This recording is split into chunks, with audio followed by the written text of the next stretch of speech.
70 to 80% of anything that you do at workplace depends on emotional intelligence. What is emotional intelligence?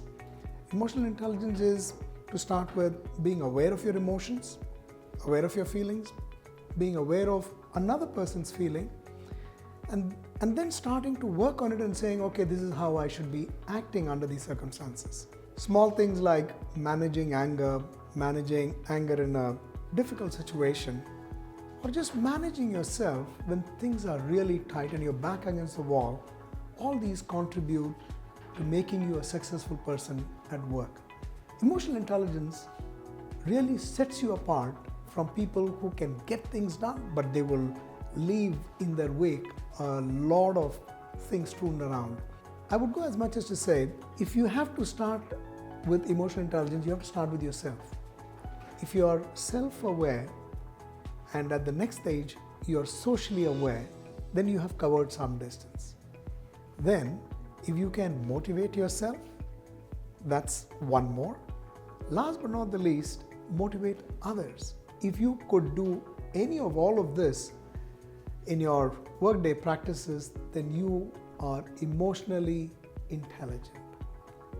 I would say emotional intelligence is possibly one of the most underrated of all the intelligence that we have. But I do believe that if you consciously work on it, we can really go places. I'll give you a small example. The other day, somebody wrote me a mail which was really so upsetting. So I really charged off a very strong mail and used some really strong language, of course civil, and I was going to charge it off. Instead of that, I just saved it. An hour later, I went back and read it, and I felt that it was not necessary. I could just pick up the phone or maybe go and meet the person. And as soon as I went and met the person, he looked at me and he said, "Hey Nathan, I'm sorry. I sent you a mail. I think I was upset about something, but I didn't mean to write what I did." What happened was, there was a relationship which was saved. 2, the job got done, and there was peace all around. I've never felt so better.